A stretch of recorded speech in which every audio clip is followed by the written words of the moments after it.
Hello guys, இன்னைக்கு நம்ம பார்க்க போற படத்தோட பேரு கோனா. வாங்க நம்ம சீக்கிரமாவே இந்த படத்தோட கதைக்குள்ள போயிடலாம். இந்த படத்தோட ஓப்பனிங்ல 18ஆம் நூற்றாண்டுல இருந்து 19ஆம் நூற்றாண்டு ஆரம்பிக்கிற டைம் அது அப்படின்னு சொல்றாங்க. அப்ப ஹரித்வார் அரசாங்கம் தான் ஆட்சி பண்ணிக்கிட்டு இருந்தாங்க அப்படின்னும், அதே மாதிரி அவங்களோட ஆட்சி புகழ் பெற்ற ஒரு அரசாங்கமாவும் வீரமிக்க ஒரு அரசாங்கமாவும் இருந்திருக்கு அப்படின்னு சொல்றாங்க. அதே மாதிரி அப்ப கீர்த்தி வருமா அப்படிங்கிற ஒரு மன்னர் தான் ஆட்சி அமைச்சுக்கிட்டு இருந்தாருனோ, அந்த டைம்ல மக்கள் செல்வ செழிப்போட குறையாத வளத்தோடையும் ரொம்பவே நிம்மதியாகவும் சந்தோஷமாவும் வாழ்ந்துகிட்டு இருந்தாங்க அப்படின்னு சொல்றாங்க. ஆனா இது எல்லாமே ஒரு நாள் மாறிச்சு அப்படின்னு சொல்றாங்க. அடுத்த சீன்ல 1842வது வருஷத்துல நடக்கிற மாதிரி காமிக்கிறாங்க. அப்போ ஒரு அடர்ந்த காட்டுக்குள்ள ஒரு நபர் எரும மாட்டை புடிச்சுக்கிட்டு நடந்து வந்துகிட்டு இருக்காரு. அப்ப தூரத்துல ஒரு ஆத்தங்கரை தெரியுது. அதை கடக்கலாம் அப்படின்னு சொல்லிட்டு இவர் மட்டும் தண்ணிக்குள்ள காலெடுத்து வச்சு பாதி தூரம் போயிடுறாரு. பாதி தூரம் போனதுமே நிறைய பேர் அங்க ஆத்துக்குள்ள இறந்து கிடக்கிறத அந்த நபர் பாக்குறாரு. பார்த்துட்டு அப்படியே ஷாக் ஆயிடுறாரு. அப்ப திடீர்னு அவர் நோக்கி ஏதோ ஒண்ணு வருது அப்படின்னு சொல்லிட்டு திரும்பி பார்க்கும்போது அவரை யாரோ அடிக்கிற மாதிரி தெரியுது. அவரும் பயங்கரமா கத்துறாரு. ஒரு கட்டத்துல அந்த ஆத்துல இறந்தும் போறாரு. அதனால இத பத்தி ராஜா கிட்ட சொல்லலாம் அப்படின்னு அந்த ஊர் மக்கள் எல்லாருமே போறாங்க. அங்க ராஜா கிட்ட அந்த ஆத்த கடந்து போற நம்ம மக்கள் எல்லாருமே இறந்து போறாங்க. அங்க ஏதோ ஒரு தீய சக்தி இருக்குன்னு தோணுதுன்னு நிறைய குழந்தைகளுமே அந்த பக்கமா கூட்டிட்டு போற ஒரு சூழ்நிலை இருக்கு. நாங்க நிறைய பேத்தை இழந்துட்டோம், என்ன பண்றது, இதுக்கு ஏதாவது வழி சொல்லுங்க அப்படின்னு மன்னர் கிட்ட ஊர் மக்கள் கேக்குறாங்க. அத மன்னர் கேட்டுட்டு ஒரு சாமியார பார்க்கலாம் அப்படின்னு சொல்லிட்டு சாமியார போய் பாக்குறாரு. அப்ப அந்த சாமியாரு சோழிகளை உருட்டி பார்த்துட்டு அது ஒரு பயங்கரமான இடம், அந்த இடமே சபிக்கப்பட்டிருக்கு அப்படிங்கிறதையும் மன்னர் கிட்ட சொல்றாரு. இதை கேட்டு அதிர்ச்சியான மன்னர் அந்த இடத்துக்கு போய் பார்க்கலாம் அப்படின்னு சொல்லிட்டு சாமியார கூட்டிட்டு போறாரு. அப்ப சாமியாரும் நான் போய் பார்த்துட்டு வரேன் அப்படின்னு வாயில வெத்தலைய வச்சுக்கிட்டு அந்த இடத்துல போய் நின்னு பாக்குறாரு. அப்ப அதே மாதிரி அவரை நோக்கி ஏதோ ஒண்ணு வந்துகிட்டு இருக்கு அப்படிங்கிறத உணர்ந்த சாமியாரும் அதை பார்த்து மிரட்டினதுமே அது திரும்பியும் பின்வாங்கி போயிடுது. மன்னர் அங்க எதுவும் உங்களுக்கு தீய சக்தி தெரிஞ்சிச்சா அப்படின்னு கேட்க, ஆமா அங்க ஒரு சபிக்கப்பட்ட பேய் ஒண்ணு இருக்கு, அத சில மோசமான சடங்குகள் எல்லாம் செஞ்சு பிரேதாத்மாவை அந்த பொம்மையில ஏவி விட்டுருக்காங்க அப்படின்னு அந்த சாமியார் சொல்றாரு. அப்ப தூரத்துல ஒரு பொம்மையுமே தெரியுது. அந்த பொம்மையை காமிச்சு அது வெறும் பொம்மை மட்டும் இல்ல, பல பேர் ரத்தத்தை குடிச்சு அந்த கால சரித்திரத்தையே வச்சிருக்கிற பிரம்ம பொம்மை அப்படின்னு அந்த சாமியார் சொல்றாரு. இது இங்க இருந்துச்சுன்னா நிறைய உயிர் பலி நடக்கும் அப்படிங்கறதையும் சொல்றாரு. அப்ப மன்னரும் இது எப்படி இங்க வந்துச்சு அப்படின்னு கேட்க, அப்ப அந்த சாமியாரும் ஒரு கதையை சொல்ல ஆரம்பிக்கிறாரு. 1647ல கும்பக்கலா அப்படிங்கிற ஒரு ஊரை ராஜா பல்லாலா ஆண்டிக்கிட்டு இருந்தாரு. அவரோட அப்பாவோட இறப்புக்கு அப்புறம் அந்த நாட்டை ஆள வேண்டிய சூழ்நிலை அவருக்கு வந்துச்சு. ஆனா அவரு இருக்கிற செல்வம் எல்லாத்தையும் வீணடிக்க ஆரம்பிச்சாரு. மக்களோட பிரச்சனைகள் எதையுமே கண்டுக்காம இருக்க ஆரம்பிச்சாரு. அதனால இந்த விஷயம் தெரிஞ்ச அக்கம் பக்கத்துல இருந்த மத்த நாட்டு ராஜாக்கள் எல்லாம் இந்த நாட்டு மேல அதிகமா போர் தொடுக்க ஆரம்பிச்சாங்க. இந்த விஷயத்தினால பல்லாலா நம்ம மேல போர் தொடுக்கவே கூடாது அப்படிங்கிறதுக்காக சில மாந்திரிகம் பண்ணி ஒரு மோசமான ஏவலை செஞ்சு அந்த பொம்மை வேலை வச்சு அந்த ஊருக்கு யாருமே வராத மாதிரி பண்ண ஆரம்பிச்சாரு. போர் தொடுக்க வரவங்க எல்லாருமே பல்லாலாவோட கோட்டைக்கு வெளியிலே சாக ஆரம்பிச்சாங்க. ஆனா அதுவே அவருக்கு ஒரு பேரிடியா வந்தது. ஏன்னா அந்த பிசாச அவரையே ஒரு முறை அந்த பக்கமா வந்தப்ப கொன்னுருச்சு. அதே மாதிரி ரத்தத்தை தேடி அந்த ஊர் முழுக்க மக்கள் எல்லாத்தையுமே கொல்ல ஆரம்பிச்சிச்சு. அதே அந்த ஊருக்கு ஒரு சாபமாமே அமைஞ்சிச்சு. அதனால அந்த பொம்மையை யாரோ அங்கிருந்து இங்கே கொண்டு வந்து வச்சிருக்காங்க அப்படிங்கிறதையும் சொல்றாரு. அதனால மன்னர் கேட்கிறாரு, இப்ப இதுக்கு ஏதாவது ஒரு வழி இருக்கா, எனக்கு மக்களோட நலன் தான் முக்கியம் அப்படின்னு கேட்கிறாரு. அதுக்கு ஒரு பரிகாரம் இருக்கு. நிறைஞ்ச அமாவாசை அன்னைக்கு ஒரு பயங்கரமான இடி ஒண்ணு நம்ம கிராமத்தை நோக்கி வரும். அந்த சமயத்துல ஒரு எரும மாட்டை ஒண்ணு பலி கொடுக்கணும் அப்படின்னு அந்த சாமியார் சொல்ல, அதே மாதிரி எரும மாட்டையும் பலியா கொடுக்கறாங்க. அதுக்கப்புறம் 4 வாலிப பசங்க வாயில சாமி கிட்ட வச்சு படைச்ச அந்த வெத்தலையை வச்சுக்கிட்டு அந்த பொம்மையை தூக்கிட்டு போய் காட்டு பக்கமா போட்டுட்டு திரும்பி பார்க்காம வரணும் அப்படின்னு சாமியார் சொல்ல, அதே மாதிரி அந்த பொம்மையை தூக்கி போட்டுட்டு திரும்பி பார்க்காம வராங்க. அடுத்த சீன்ல ஹீரோவை காமிக்கிறாங்க. ஒரு கோவில்ல கம்ப்யூட்டர் ஜாதகம் பாக்குற மிஷினை வச்சுக்கிட்டு சாமி கிட்ட எல்லாரும் நல்லா இருக்கணும் அப்படின்னு வேண்டிக்கிட்டு இருக்காரு. அப்ப பக்கத்துல இருந்து 2 பேரு ஹீரோ கிட்ட பேசிக்கிட்டு இருக்கிறத பார்த்துட்டு இவர் ஏன் தனியா பேசுறாரு அப்படின்னு கேக்குறாங்க. அதுக்கு இன்னொருத்தவங்க சொல்றாங்க, அத உன்னோட ஒய்ஃப் அப்படின்னு. ஆனா அங்க யாருமே பக்கத்திலே இல்லையே, தனியா தானே அவர் பேசிக்கிட்டு இருக்காரு அப்படின்னு கேட்க, அவங்களோட ஒய்ஃப் இறந்துட்டாங்க, இருந்தாலும் இன்னும் அவன் பேசிக்கிட்டு தான் இருக்கான் அப்படின்னு அந்த கோவில கடை போட்டிருக்கவங்க சொல்றாங்க. அப்பதான் தெரியுது ஹீரோட ஒய்ஃப் இறந்துட்டாங்க, இருந்தாலும் ஹீரோட கண்ணுக்கு மட்டும்தான் அவங்க தெரியுறாங்க அப்படின்னு. ஹீரோட ஒய்ஃப் இறந்தாலும் ஹீரோ கூட ஏதாவது சுத்திக்கிட்டு இருக்காங்க அப்படிங்கறதையும் காமிக்கிறாங்க. அடுத்த சீன்ல போலீஸ் ஸ்டேஷன்ல ஒருத்தர் இன்ஸ்பெக்டர் கிட்ட, எங்க ஊர்ல திருவிழா, நான் தான் ஃபெஸ்டிவல் ஆர்கனைசேஷர், எங்க அப்பா உங்களை பார்த்து லெட்டர் கொடுக்க சொன்னாங்க அப்படின்னு பெர்மிஷன் வாங்குறதுக்காக லெட்டரையும் கொடுக்கறான். அப்ப அந்த போலீஸ் சொல்றாரு, ஃபெஸ்டிவலை நல்லபடியா நடத்துங்க, ஆனா போன வருஷம் மாதிரி எரும மட்டும் நரபலி கொடுக்கறேன், ஆட்டை நரபலி கொடுக்கறேன் அப்படின்னு மட்டும் அந்த மாதிரி வேலையை மட்டும் பாத்துறாதீங்க, புரியுதுல, கிளம்புங்க அப்படி சொல்லி அனுப்பி விடுறாரு. அப்பதான் இன்னொரு பிளாஷ்பேக்க காமிக்கிறாங்க. போன வருஷம் இதே மாதிரி எரும மட்டும் நரபலி கொடுக்கலாம் அப்படின்னு எல்லாத்தையுமே பண்ணிருப்பாங்க. நடுவுல இந்த போலீஸ் வந்து தடுத்து அந்த எரும மட்டும் கூட்டிட்டு போயிருப்பாரு. அதனால அந்த சாபம் அவரோட அப்பாவை தொடர்ந்ததாகவும் அவனோட அப்பாவுக்கு வலிப்புணர்வு வந்ததாகவும் காமிக்கிறாங்க.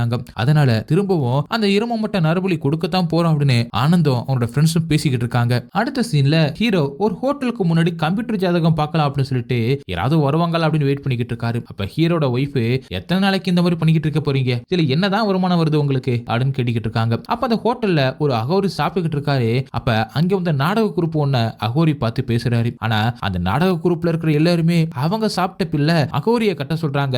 அப்படி காமெடியாவும் பேசிக்கிட்டு இருக்காங்க. அப்ப அந்த நாடக குரூப்ல இருக்கிற ஒருத்தர் மட்டும் ஹீரோ கிட்ட போயிட்டு இதுல எப்படி ஜாதகம் பாக்குறது அப்படின்னு கேட்டுக்கிட்டு இருக்காரு. அப்ப ஹீரோ சொன்னது கேட்டு இதெல்லாம் ஒரு ஜாதகம் பாக்குற மிஷினா, நீயும் சரியில்லை உன்னோட மிஷினும் சரியில்லை, நீங்கெல்லாம் கரெக்டா சொல்லவே மாட்டீங்க அப்படின்னு சொல்லிக்கிட்டு இருக்கும் போதே கோவப்படுற ஹீரோ அவருக்குள்ளே இருக்கிறதுனால மேல தூக்கி மிரட்டிக்கிட்டு இருக்காரு. அதை பாக்குற நாடக குரூப்ல இருக்கவங்க கோவப்படுறாங்க.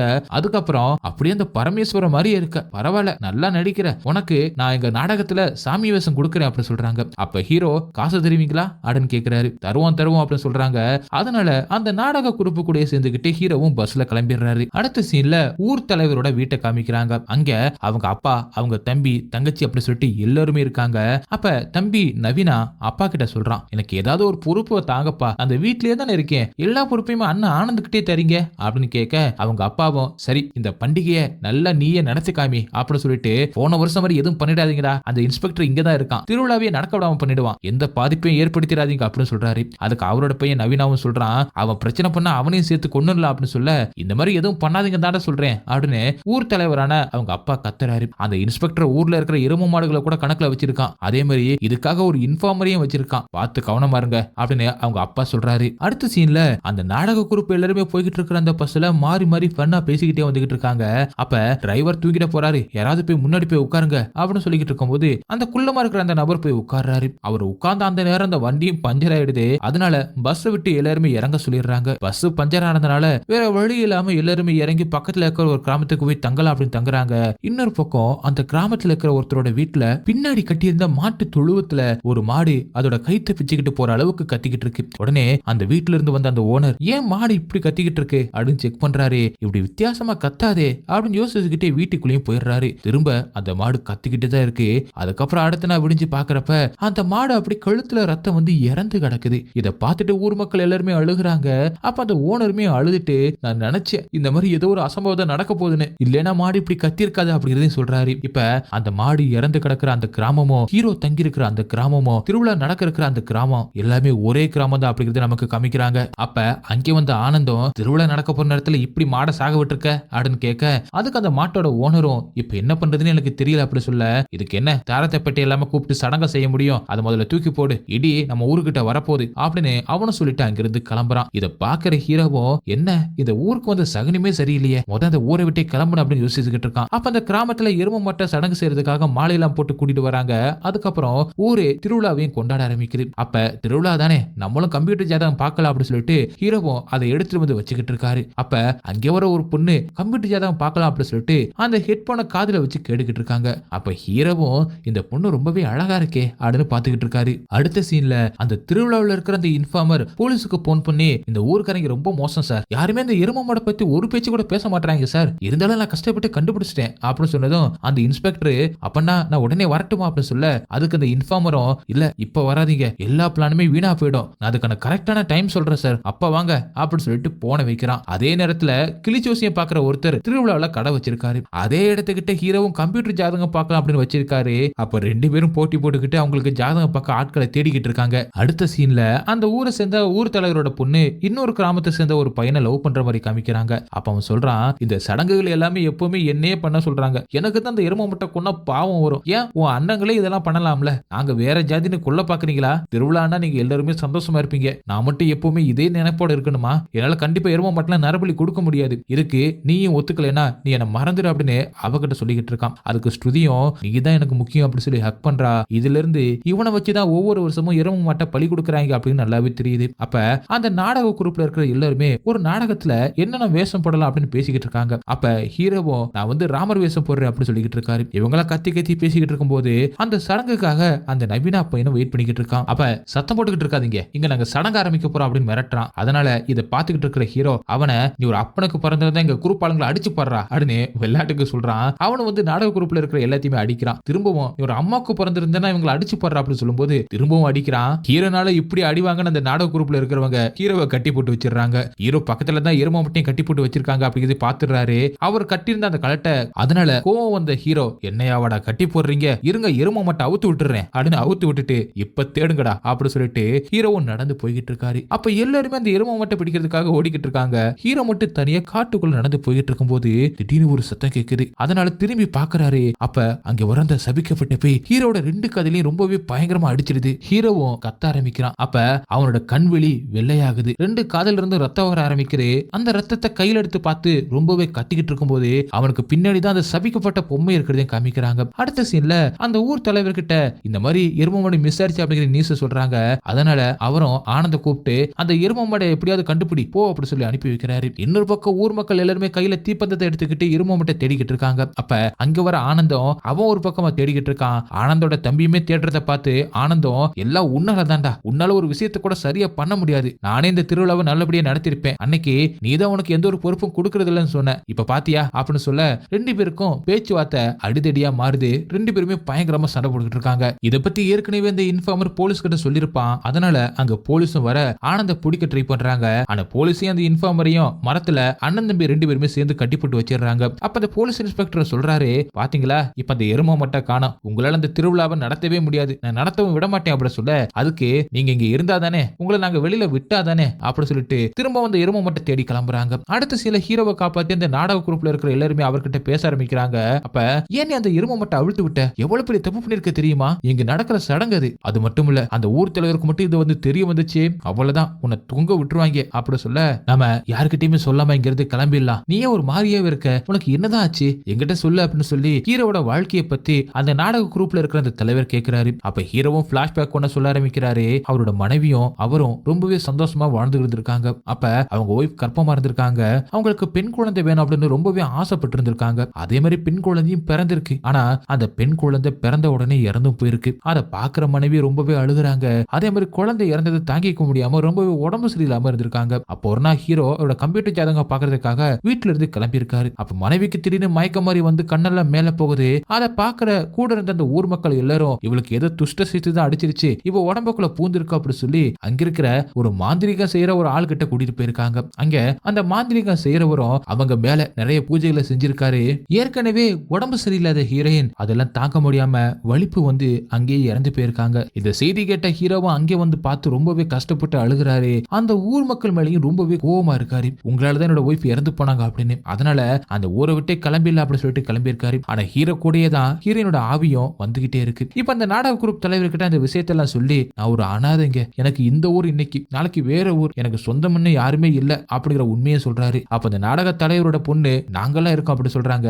அடுத்த சீன்ல ஜமீனோட பொண்ணு ஸ்ருதியும் அவளோட லவ்வரும் பேசிக்கிட்டு இருக்காங்க. அப்ப அவரோட லவ்வர் சொல்றான், நான் ஐஏஎஸ் படிக்க பெங்களூர் போறேன், இங்க இருந்தா என்னை இந்த சடங்கு செய்ய சொல்லியே கொன்னுடுவாங்க, எங்கேயாவது தப்பிச்சு போனாதான் ஐஏஎஸ் எக்ஸாம் முடிச்சு உங்க வீட்டுல வந்து நான் பொண்ணு கிட்ட உன்னை கல்யாணம் பண்ணிக்க முடியும் அப்படின்னு சொல்லிட்டு அவளையுமே சம்மதிக்க வைக்கிறான். அடுத்த சீன்ல அந்த நாடக தலைவரோட பொண்ணு ஹீரோ கிட்ட லவ் பண்ற மாதிரி பேசிக்கிட்டு இருக்கா. அந்த கம்ப்யூட்டர் ஜாதகத்தை வச்சு விளையாண்டுகிட்டு இருக்கா. அதை பாக்குற ஹீரோட மனைவி, இனிமே நான் தேவையில்லை, நான் கிளம்புறேன் அப்படி சொல்லி விளையாட்ட கிளம்புறா. அதுக்கு ஹீரோவும் லட்சுமி போகாத அப்படின்னு அவளுக்கு பின்னாடியே போய்கிட்டு இருக்காரு. அடுத்த சீன்ல நைட் டைம் ஆகுது. அப்ப அந்த கிராமத்துல ஒரு குரூப் சரக்கு அடிச்சுக்கிட்டு உட்காந்துக்கிட்டு இருக்காங்க.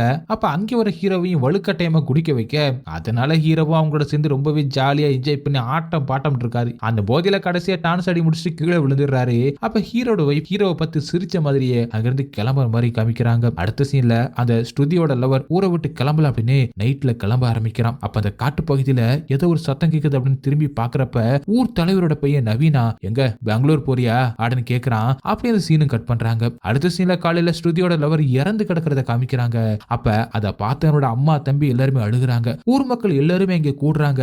அப்ப அங்கே வர அந்த ஊர் தலைவர் கிட்ட அந்த அம்மாவும் அழுது புலம்புறாங்க. ஜாதி ஜாதின்னு இப்ப எங்களை கொன்னுட்டீங்க, என் பையன் வெளியில போய் படிக்க வேண்டியது, அந்த சடங்கு எல்லாத்தையுமே பண்ண சொல்லி அந்த பாவம் தான் என் பையனை வந்து சேர்ந்திருக்கு, நீங்களா நல்லாவே இருக்க மாட்டீங்க, உங்க குடும்பமே நாசமா போயிடும் அப்படின்னு சாபம் கொடுக்குறாங்க. முத பையன் செத்து போனா என்ன, உன்னோட 2வது பையனை பண்ண சொல்லு அப்படின்னு அந்த ஊர் தலைவரும் சொல்லிடுறான். அதை கேட்டு கதறி கதறி அழ ஆரம்பிக்கிறாங்க அவங்க அம்மா. அடுத்த சீன்ல ஸ்ருதி அவளோட லவரை நினைச்சு ரொம்பவே ஃபீல் பண்ணிக்கிட்டு இருக்கா. அவன் கூட வெளியில போனது ஜாலியா இருந்தது, அந்த நாட்கள் எல்லாத்தையுமே எண்ணி ரொம்பவே பயங்கரமா அழுதுகிட்டு இருக்கா. அடுத்த சீன்ல அந்த எரும மட்டும் சடங்குக்காக கூட்டிட்டு வராங்க. அந்த ஊர் மக்கள் எல்லாருமே அந்த இடத்துலதான் இருக்காங்க.